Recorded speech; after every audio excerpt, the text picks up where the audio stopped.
airplanes or bring down helicopters or whatever. They can actually just bring down 5 or 6 planes at once. Just one little, one vehicle with set up like that are stronger, and nothing happens.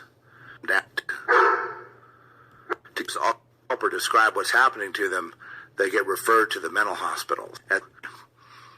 Any adjudication without any law enforcement be able to simulate mental illness and in a person, and then when they try to get help or describe what's happening to them, they get referred to the mental hospitals, and then that's a success because they're permanently. Meanwhile, there's all kinds of different motives. I guess the one on the ground is to get what you have, obviously, to make a buck.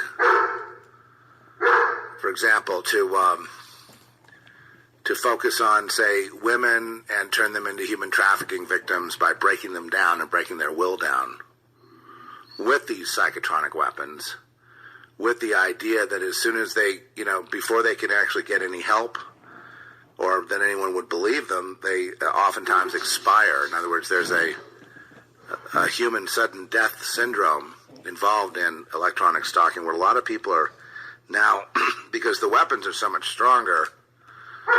Now the military weapons, if they aim that at you, you'd be dead instantly. That you have to understand that. Those energy-directed weapons are used in the battlefield. Like what they'll do is they'll have a way to, and they use these with lasers to bring down airplanes or bring down helicopters or whatever. They can actually just bring down 5 or 6 planes at once. Just one vehicle with set up like that can take out an array of incoming hostiles. So, the military seems to be focused more on the energy-directed weapons. And like I say, I've known people that worked on these programs. And it's kind of hard for me to believe that someone and it's not who you think, but just that I know someone that was like sort of preaching the gospel while working on the weapons.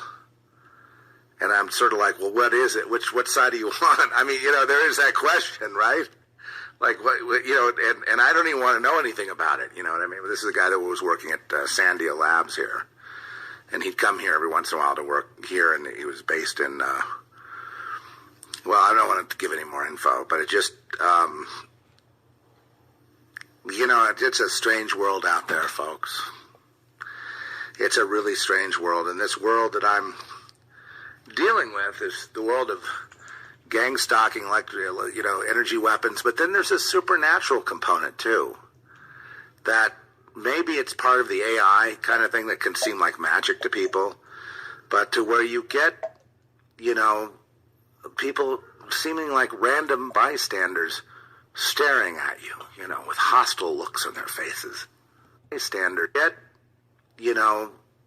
people seeming like random bystanders staring at you, with hostile looks on their faces, or coming at you or bumping into you or, making it impossible for you to move your car.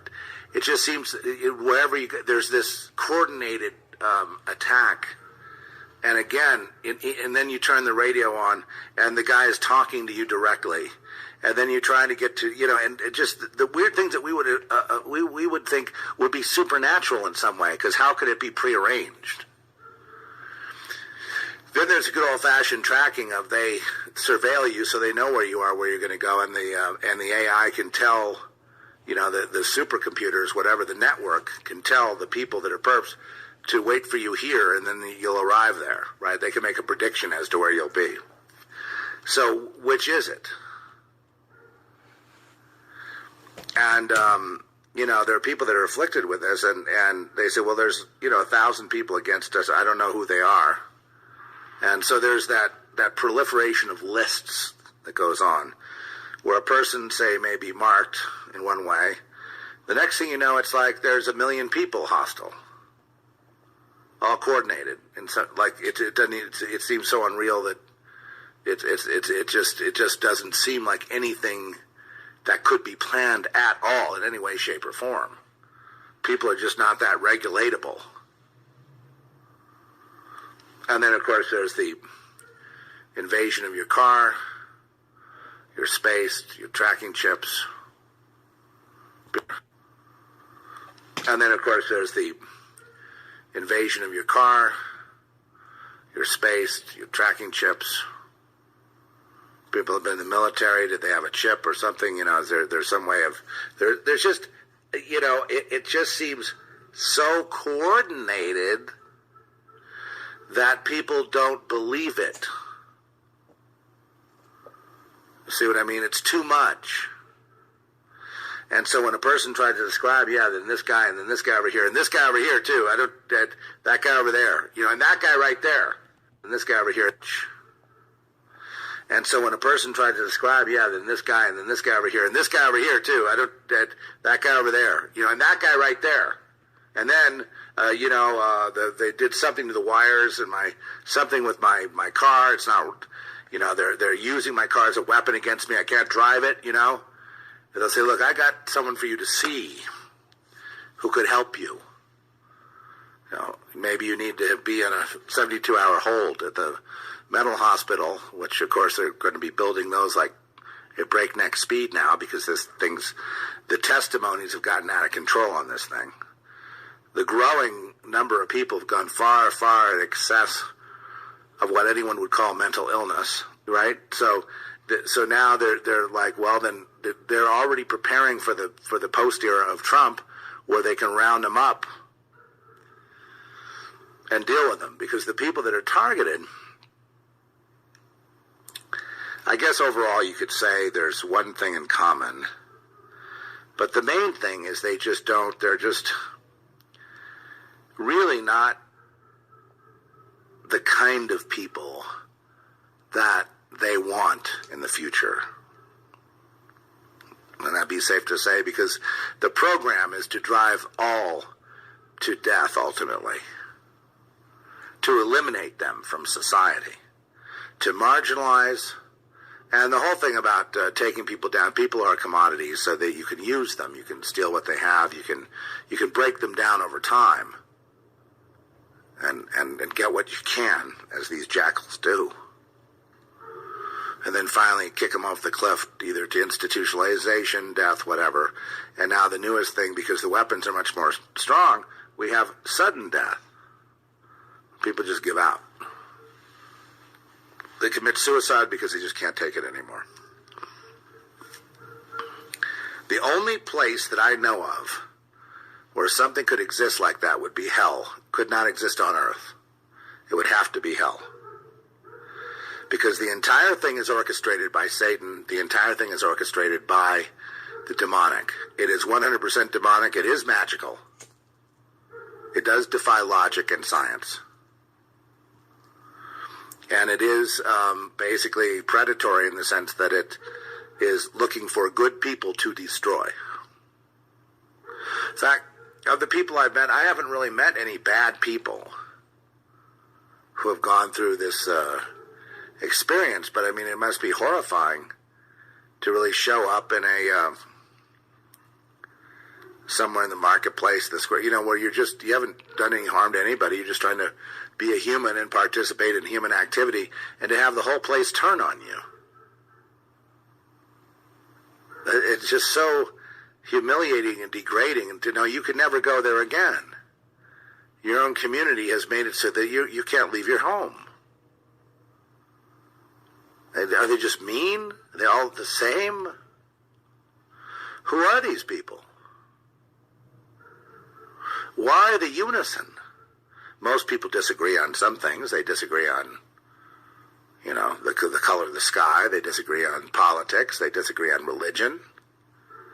Why would they be in lockstep agreement on the fact that you are the enemy of the state? You're the enemy of all humanity. Why would they all say yay to that you, who've done nothing wrong, are the enemy of all? Why would they all focus on you as the enemy? And I have the answer. Don't worry. I'm not going to let you down. I have the answer. It's because if they don't adopt that, they're next. And because they have special knowledge of the inside, they will be killed if they don't go along with it. Period. It's because if they let you on you as the enemy, and I have the answer. Why would they all focus on you as the enemy? And I have the answer. Don't worry. I'm not going to let you down. I have the answer. It's because if they don't adopt that, they're next. And because they have special knowledge of the inside, they will be killed if they don't go along with it, period. You already know that they're next anyway.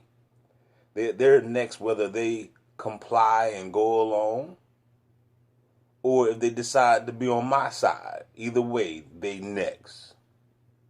Either way, they ain't getting away with it. Or their children, or whatever they love, or their finances, or whatever. And they don't want people going after their finances or their children, so they will play along.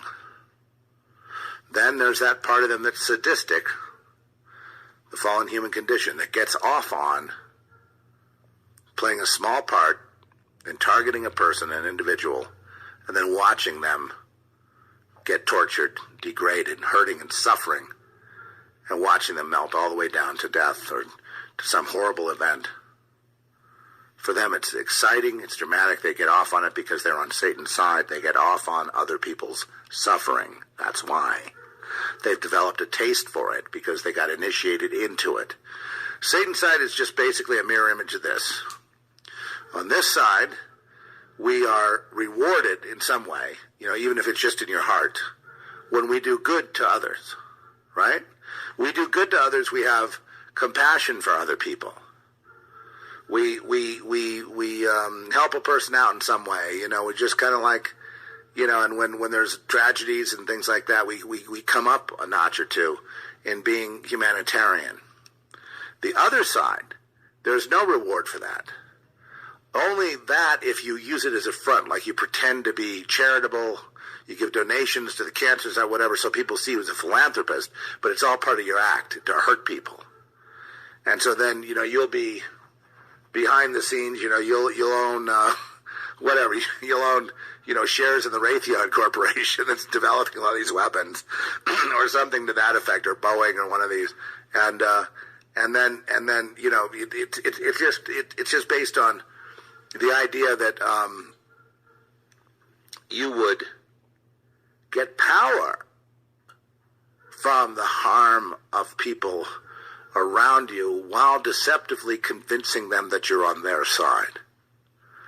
Does that make sense? And that's how the best of them are that way.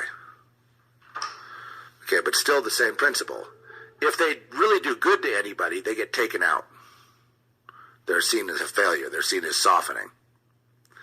So they have to do harm to everyone around them. That's where we have wars, rumors of wars, economic calamity, entrenched poverty, sickness and death all over the world, because these people have sold their souls to Satan, and it's incumbent upon them to keep that suffering in place.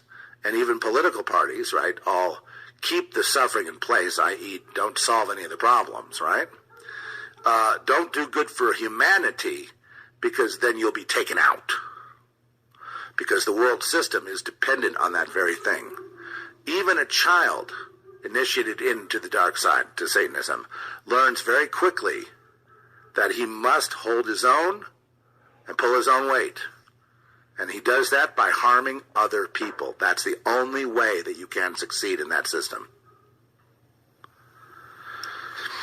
And I know there are people in that system who are big-time Christians and very charitable, they're very giving, but at the end of the day, there is still that bloodletting that has to happen.